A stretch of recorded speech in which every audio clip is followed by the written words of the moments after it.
everyone. So, Jacob, and I'm here with a great mentor and someone who really led me on this journey of entrepreneurship at Babson College, Rebecca Obounou.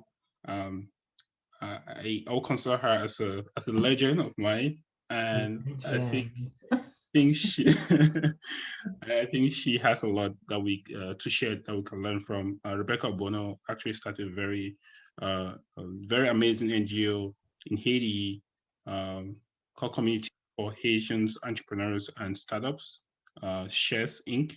And she actually works at MIT, and she'll talk a lot more about that. And she also started a very recently she started a hot sauce business as well. So we're going to talk a lot about that on the pod today. And so welcome, Rebecca. Thanks for being here.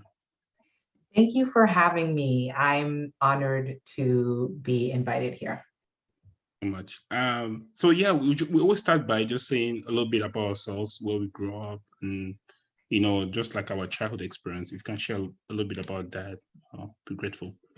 I love that you ask, because when people ask me about myself, I always go back to childhood because that impacted me so immensely and set me on the course and where I am today. So I was born in Cambridge, actually, Massachusetts, daughter of Haitian immigrants. So I knew Cambridge before Kendall Square was anything. Like, Kendall Square used to be the end of the world, essentially. And it ended at the ice cream store called Tuscanini's, and at its original location. For those who know Cambridge, they'll know what I mean. And then my parents moved the family back to Haiti.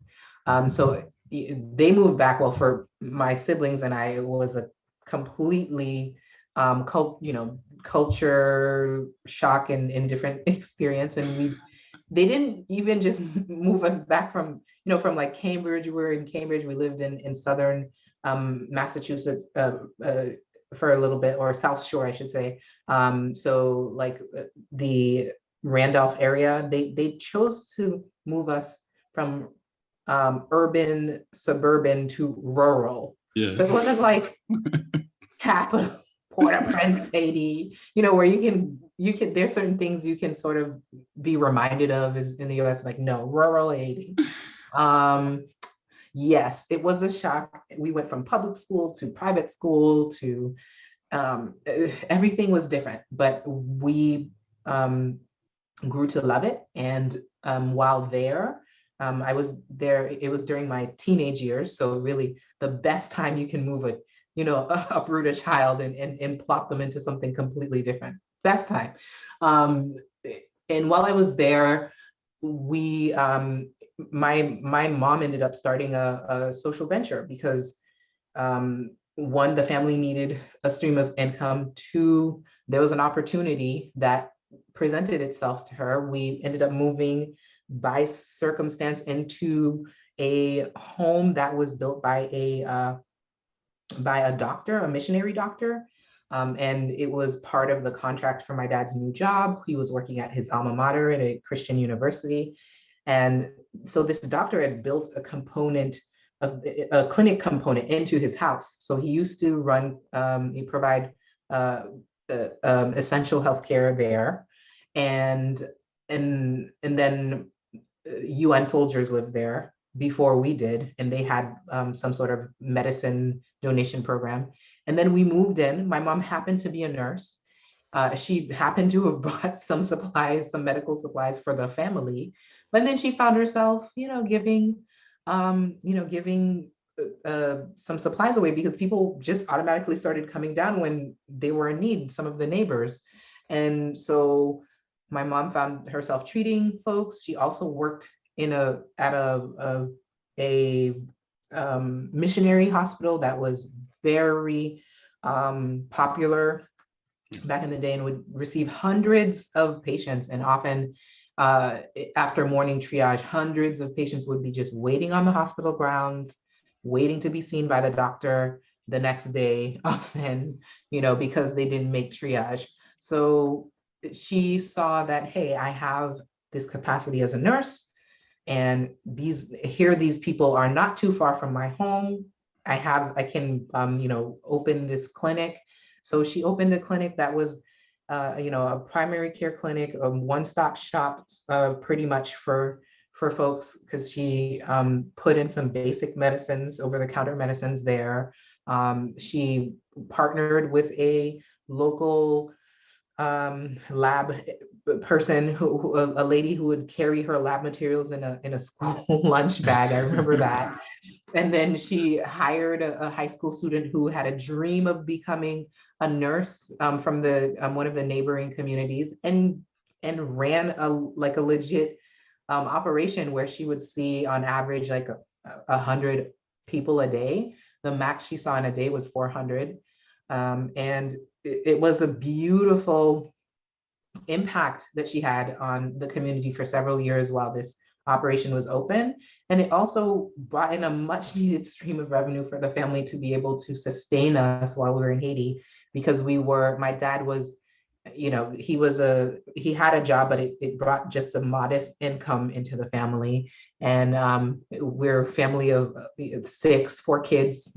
And so, we ate a lot. So they needed to feed us. So that is really the big story of my childhood that ended up, basically it led me to look to go to business school, because I saw the impact of what a business could do in a community. And I didn't know that it was social entrepreneurship. I didn't know that it was women empowerment at that time, or whatnot, but it was beautiful to me. And so I wanted to do something like that. For sure, for sure. And I think just beyond that, I didn't actually know this about you, but it's really, no, honestly, it's really um, it says a lot about your character. Like, you're very hardworking. You have, some, like, when you set your mind on something, you do really well. Um, that passion of yours to actually get something done, but something that has social impact, it actually makes a lot more sense to me now. Just hearing that childhood story, it was ingrained in you as a child, and it's just really good to kind of finally know, like, where is that coming from. And I think you clearly give, like, the reason why. And I'm really grateful to your parents for giving us, someone like you in this world, that, from what you're doing. I'm going to talk a little bit about all the other things you're doing, but it makes a lot of sense. So thanks thanks for sharing. Oh my gosh, you just gave me goosebumps. Thank you to my parents too. That's right. For Yeah. sure. So will you say your mom, I'm guessing your dad, will you say your parents or your mom actually, like, is someone you looked up to? Yeah, absolutely. My mom, like, I absolutely adore my mom. We're besties, and then sometimes we're frenemies, and then, love my dad. My dad is a very kind person, generous, warm, and so it was, I took a lot and learned a lot from my parents growing up, and seeing them in Haiti and how they treat everyone, like teaching us that every person is a person, every person is human, and deserves to be treated with dignity, just not just because we had all of a sudden. I mean, we came from working class, in the US, and all of a sudden we were privileged in Haiti. And encountering people with levels of poverty we've never even imagined, right? So they instilled a lot of values in us that I'm so grateful for. For sure, certainly. And so when did you come back to the United States? Was it for college or just straight up Babson? Because I know before Babson worked at MIT. So Yeah, exactly. So I came to college. I actually came to US for the last year of high school. So I went to Brockton High School for my last year. Met a amazing mentor. His name was Terry Carter in the organization called Inroads. inroads, yeah. And yeah, so I got a scholarship to attend Bentley College, now Bentley University. And then after that, did a very tiny stint in corporate America. And in that company, it ended up not being formed. I don't know if I wasn't say if it was the company wasn't for me, but more so the culture. Like I don't think any company isn't necessarily for someone, but I think cultures can drive people away. So that company culture wasn't a welcoming one, and I decided to leave. And back then I could do that. I was living at home. Now I can't be like, I'm leaving. I got bills to pay. But yeah, so I left, and then shortly after that joined MIT, and particularly in Sloan Executive Education, where I worked for many years.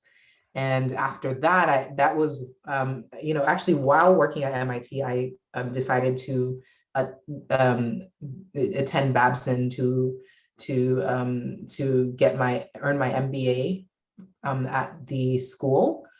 And that was when I met Professor Wilgina Glover. I went to Uganda, and while there, she was like, I think you'd be good for this role. And I was like, oh, so that's how I got it. That's how I found myself working at Babson and the Lewis Institute in global healthcare entrepreneurship before it was a center. And then by happenstance, ended up at MIT again at the Public Service Center, working with, running the social innovation programming. I didn't think I would return to MIT, but here I am. And I love the background. For just a little bit about Babson, what was it like? I mean, beyond working at Lewis Institute and Dr. Wejina, of course, someone that I also got to interact with, and both of you sent me to Uganda. So I think that the fact that you guys met also impacted so many lives downstream. But how was Babson for you? And kind of, if there were two main takeaways from your Babson experience, work at Lewis Institute with Dr. Wejina, Sherry Kaiser. Mm-hmm, mm-hmm. Yeah. So the Babson experience was, as a student, was like truly, I think I made the most out of it. I was able to get what I wanted to get out of it. And it's hard to do sometimes as a part-time student. But for part of my, like while I was finishing, I think my last year or year and a half at Babson, in my studies, I ended up working there. And I was grateful to have been able to be working and going to school at Babson, because I was able to benefit from the day classes. Whereas when I was in Boston, and some of the really cool day classes that were happening on main campus that were not available on the Boston campus, I couldn't access them. So that was, that was frustrating as an evening student. And then that was one of the blessings of transitioning to Babson. So I traveled during my studies at Babson in the short-term study abroad courses, which I was grateful that I could do. I went to, I think, two courses, one in Brazil, one in Singapore, and then, three. Then there was Uganda with Professor Glover, and that was where I was learning about global healthcare entrepreneurship. I'm like, oh yeah, that's what my mom did. And Babson in general, with entrepreneurial thought and action, it made entrepreneurship accessible to me, and not only to me, but to everyone. And it was able to show me, like it gave me language to talk about what I grew up seeing, right? And then it also, it was also empowering in that everyone has this capacity. They just maybe are unaware that that's how they're operating in certain situations, particularly when they're solving a problem or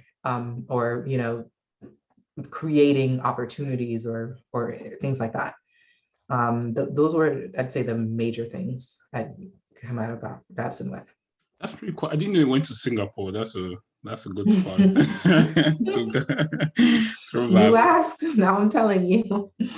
I mean, before we get into the NGO, and also just a few questions about the new business you started with your husband, and also just a little bit about yeah, work now at MIT.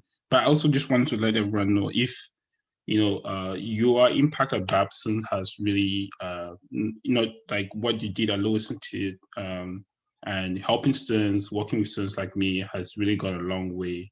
And I learned so many things from you, intangible things that at that time I didn't really value and I didn't really understand why you were so disciplined and sometimes making me do the work on time. But now getting older, I realized like those are things that you really need to succeed, not just as an entrepreneur but as a person. So just really wanted to appreciate that. And you always look out for people too, so which I think as entrepreneurs out there, having that people skills is something that you have clearly emulated through BAPS and as a mentor and also as a supervisor. So really appreciate that. So now going to shares, if when did you start it and how was the experience like? Maybe going back to Haiti to work with entrepreneurs and startups. Sure, sure. So thank you for your kind words. You're literally making me blush. If you continue, I might tear up. So so as far as excuse me about that. Oh, that was actually my mom. She thinks I'm on lunch break. You can come on the podcast. um, so regarding regarding chess, I started chess shortly after I joined MIT originally in 2008.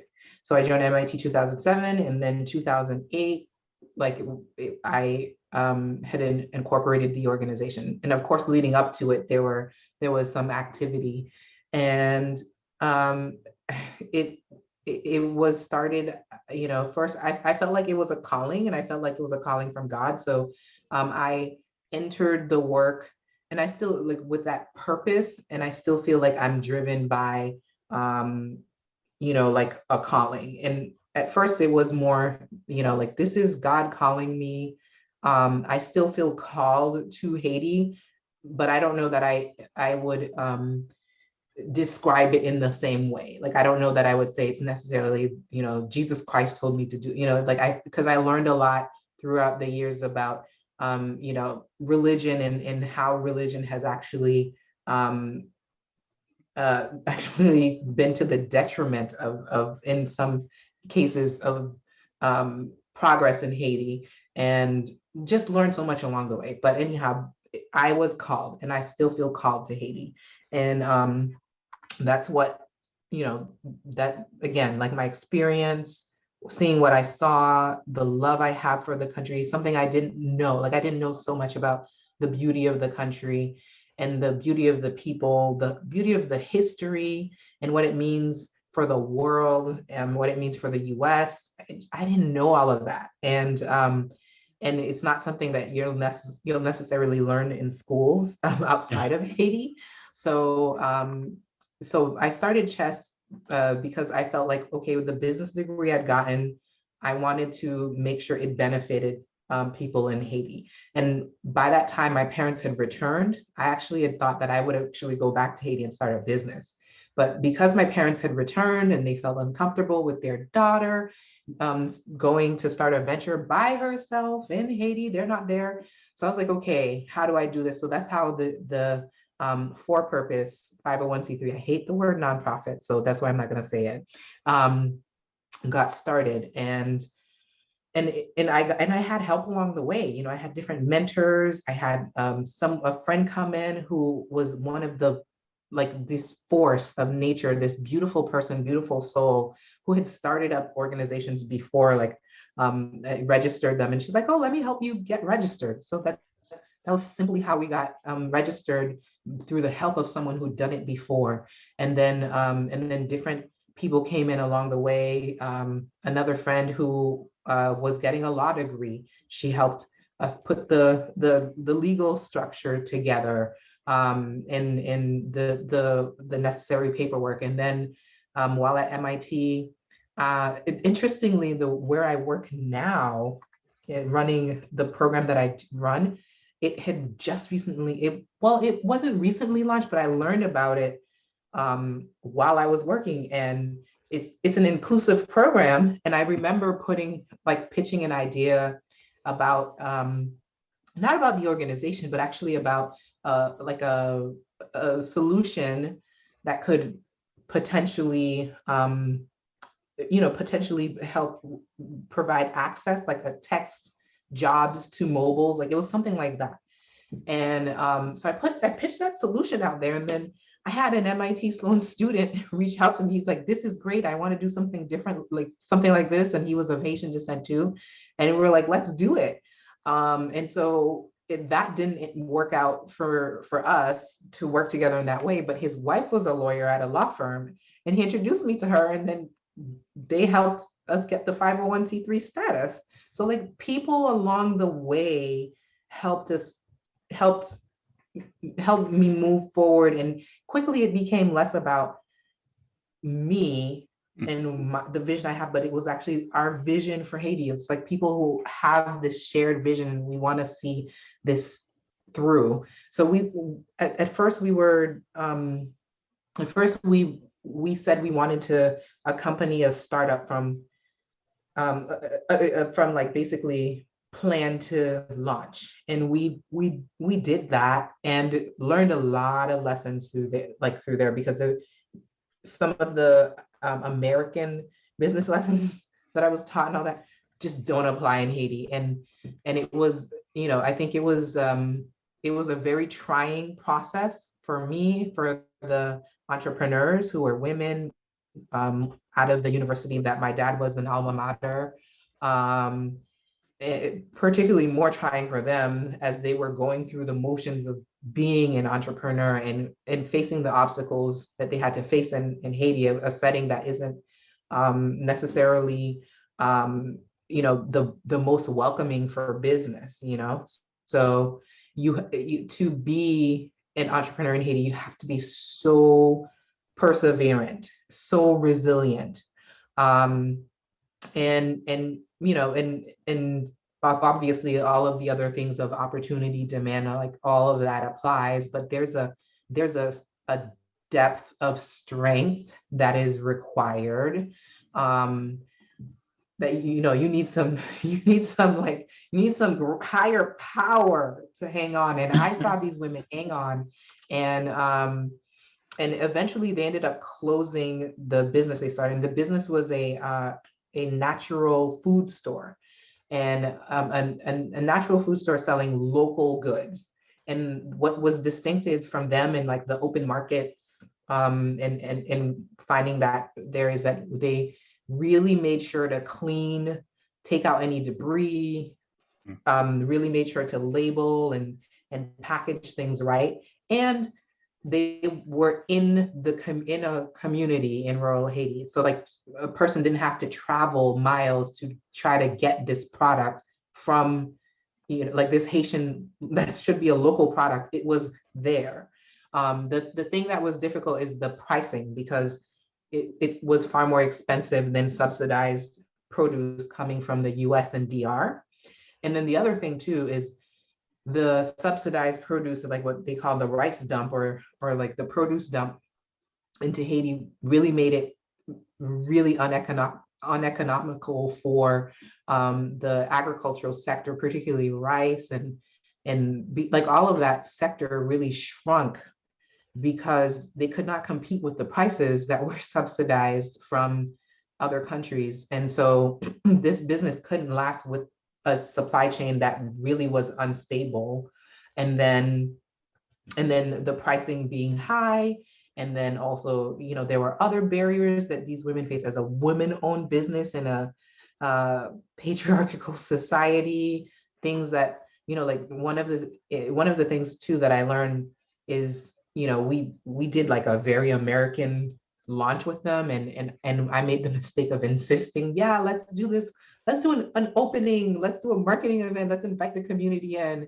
And the community was like, they have lots of money. They've got money flowing in from America, which was, they had only gotten a modest loan from us, which was $5,000. We ended up writing down a lot of it after the business folded, but they ended up paying about 500 US back, and that ended up going into a venture later. The whole point of what Chess was trying to do in the beginning was to do what they call now an evergreen fund.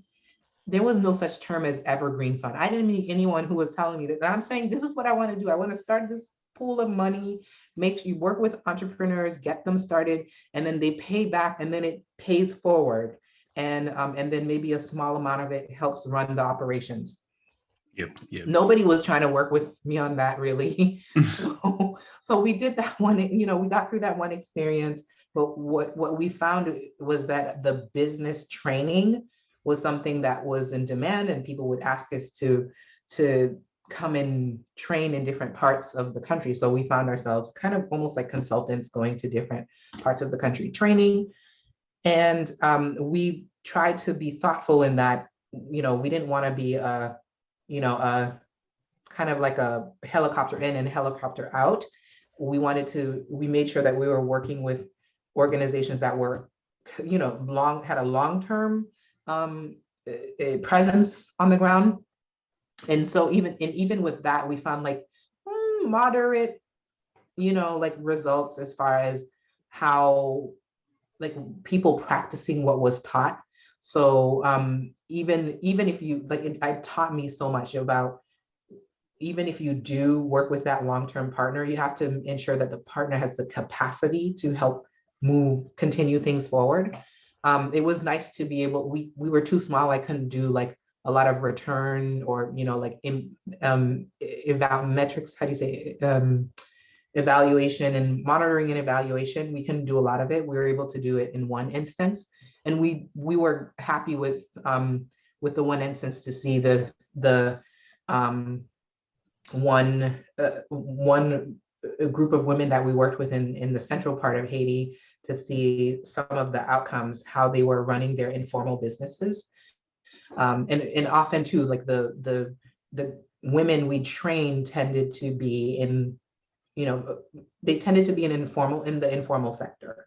So the business we worked with at first, that became a legal business. We worked with them from plan to getting all of the necessary paperwork, et cetera. And then working as a, independent training service, we were basically working with women in the informal sector, varying degrees of education. So turning our curriculum into something that really worked for people to understand the mother tongue language, so that anybody that could joined, that they could take something away and they could be able to apply it in their venture.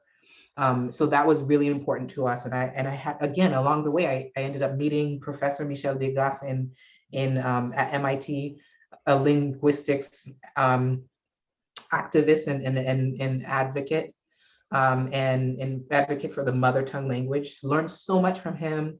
One of the treasures that my dad particularly made sure the family had was that we all learned to speak, read, write Creole.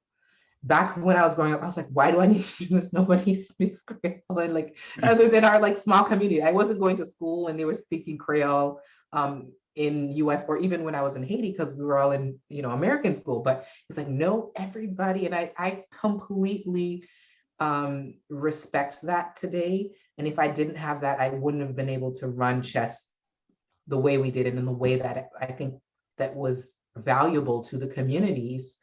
So yeah, I use that skill. Michel, who is one of the people who are basically pioneering and like setting the structure for the language, and actually now getting it declared a legitimate language instead of a pidgin, and that's a whole other thing.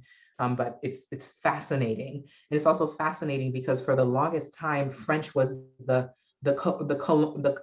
colonizer language. French was the legal language in Haiti, and so education, all the systems were running the colonizer language, but less than 10% of the population actually speak French or understand it, but everyone understands the mother tongue language. So all of that fed into the organization's work. And finally, the last project we worked on which which we stepped out of at the end of 2020.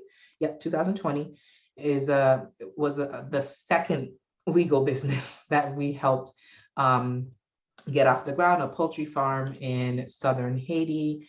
And we worked with, this time we worked with donors. The first time we didn't have that, we didn't have a lot of donors, major donors. There was my church, Jubilee Christian Church, that supported, and I love that community with every fiber in me for them supporting us. And it was very much community supported, like, so it was like community or business supported by a community, and mostly a Black community in the US. And so just truly humbling.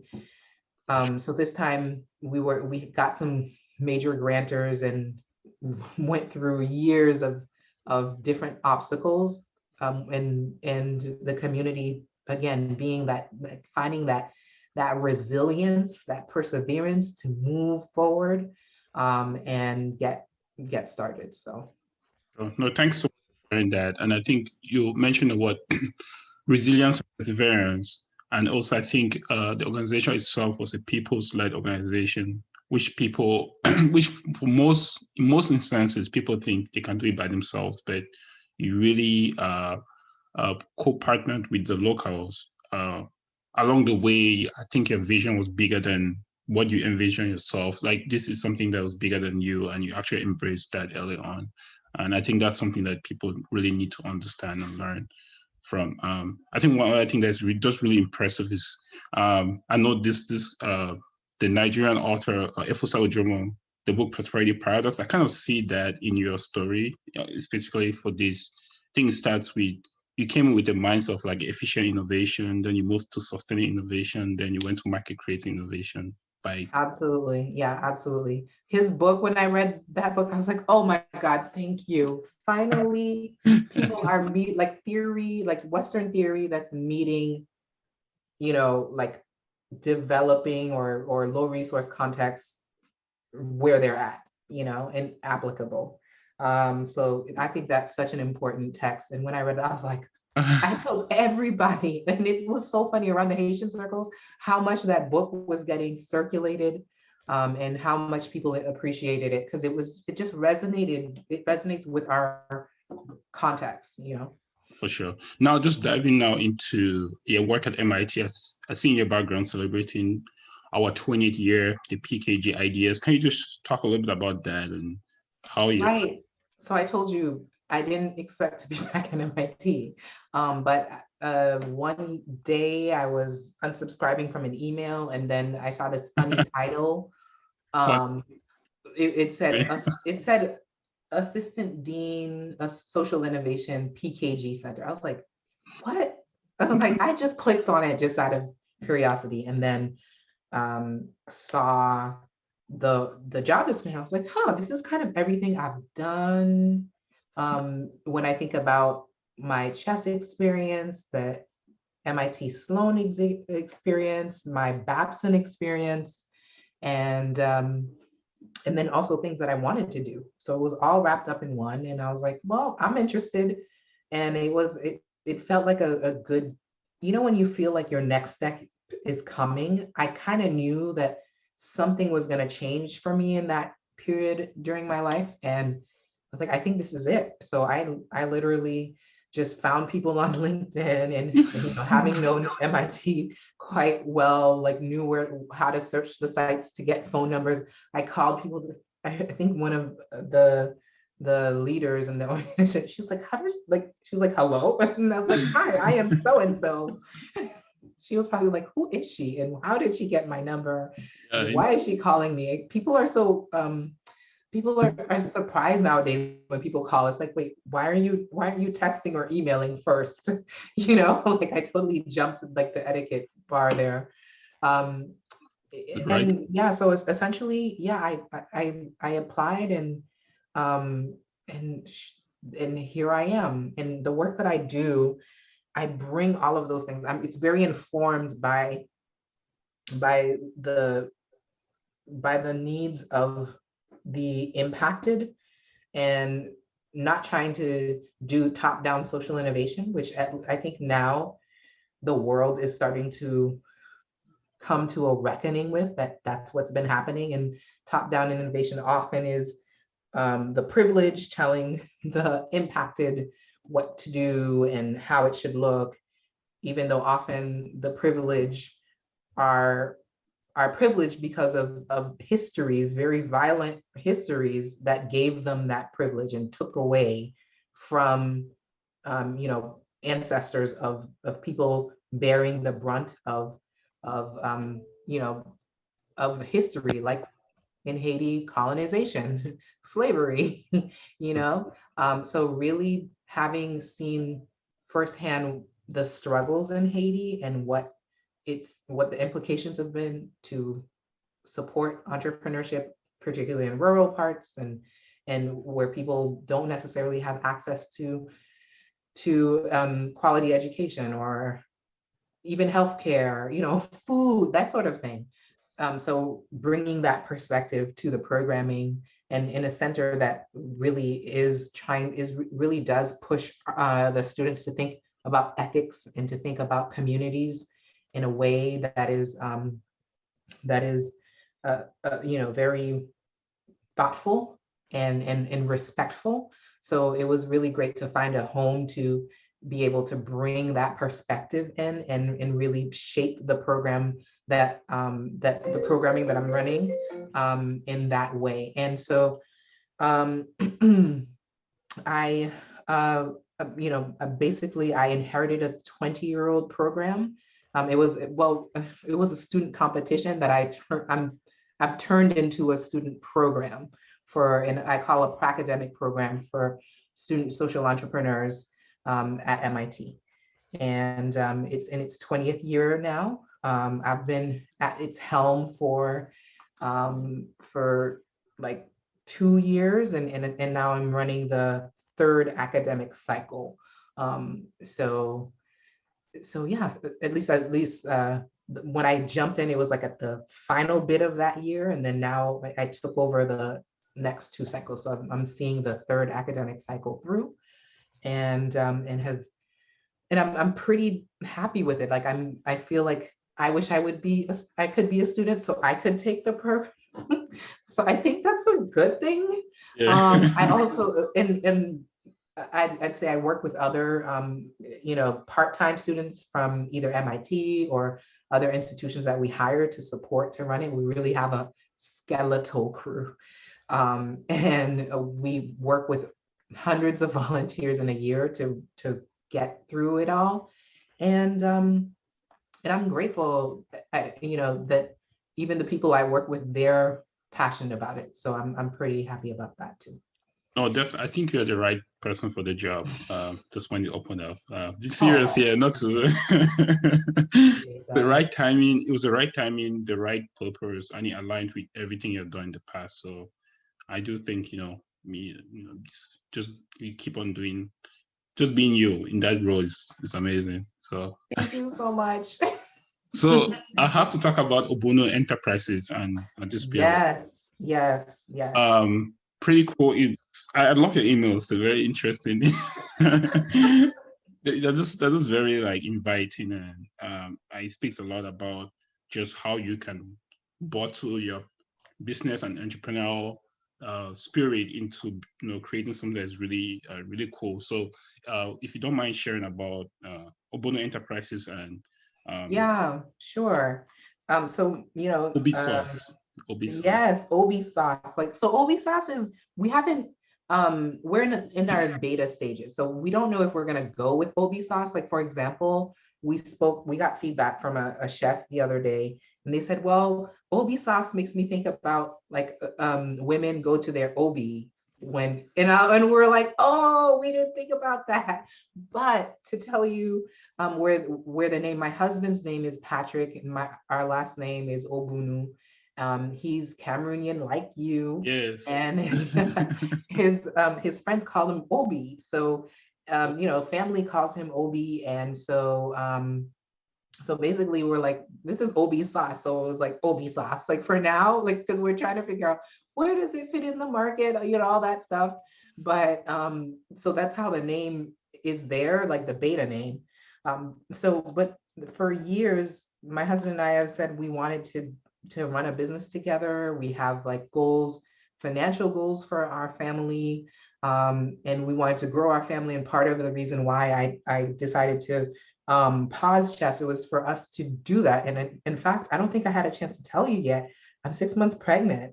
Oh, wow. Congratulations. Yeah, we're expecting a boy at the end of June. So, like this was something that we wanted, like we have a vision for the family, and I put in the time in chess, and he was very patient too.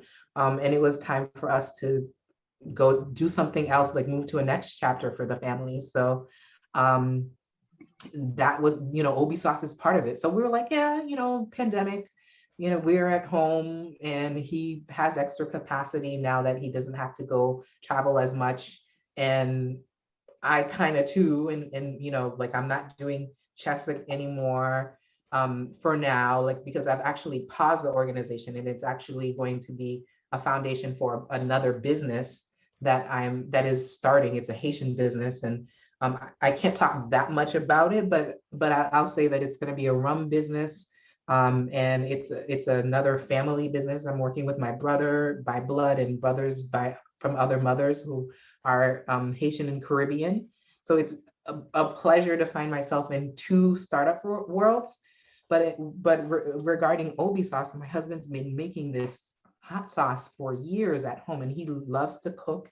He has lived a really cool life that he doesn't like me to talk much about because he's a very private person.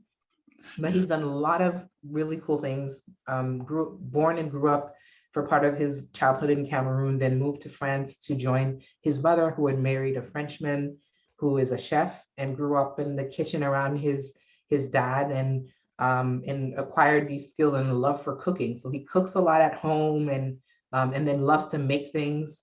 And the hot sauce became a condiment that he was making. And part of why he started making it was because we had health goals, and we were finding we were managing certain um, like health conditions. And so he was looking for how do we make something that's anti-inflammatory and that's delicious, because the stuff that we loved was delicious but very inflammatory for the body and creating inflammation in the body and wasn't healthy for us. And so that's how that started. And for years and years he's been making that, and everyone comes over, they try to get a bottle to go home, or or else they'll say, why don't you sell it? And I was just like, oh, well, I mean, we don't know. And so essentially, with the capacity last year, we're like, let's just try it. So I took my Babson skills and testing the market, and putting the samples together, mailing them out, and getting people to give us feedback. And we're like, whoa, Mhm. people like it. And then people were asking us to sell it to us. So then we're like, geez, we got to get this, if we're going to sell it, we got to make sure we're legit and we're Yeah. safe, right? We don't want anyone suing us. And so then we got the proper certificates where to now in a kitchen and everything. And we've been making them by batches and trying to figure out, well, how do we really actually want to launch it? So we're very much in the early stages, and figuring out how this fits into everything else that's going on in For our sure. For family sure. too. But For it's sure. been very fun. Like we've actually sold like over 100 bottles in, like, I don't know, like how long has it been now? 3 months? Three I don't months. Yeah. know. Yeah. It's like 3 plus. Yeah, around 3 months. But no, Yeah, like we've sold like, I don't want to misstate, but like nearly 100, at least around 100 in our 3 months of launching. So it's yeah. amazing. It's amazing. And I think the other products that will probably come along the way. And it's always good to start somewhere. And just pretty cool. So I mean, I'll just even include the link of the company, or just Thank like you. uh, maybe the name change would be something else. But Yeah. congratulations. That's a big news to just drop in the middle of Fresh out of the presses. Yeah. Thank you. Thank The, you. the baby will look back on this episode. Oh, that'll be I amazing. know. I know.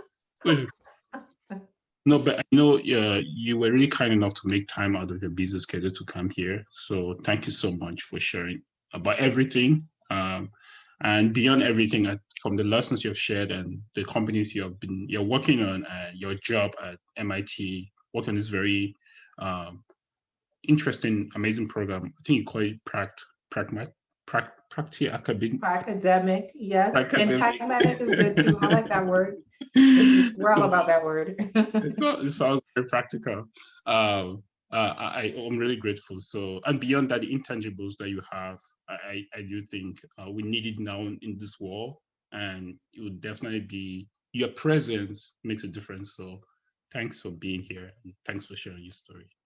Jacob, thank you for being here, and thank you for being you. Iron sharpens iron. So you are a gem, and I know that everyone who I know meets you says that about you. And I think one of the blessings of Babson was to meet you. So thank you for doing what you do, for being who you are, and I'm blessed to know you.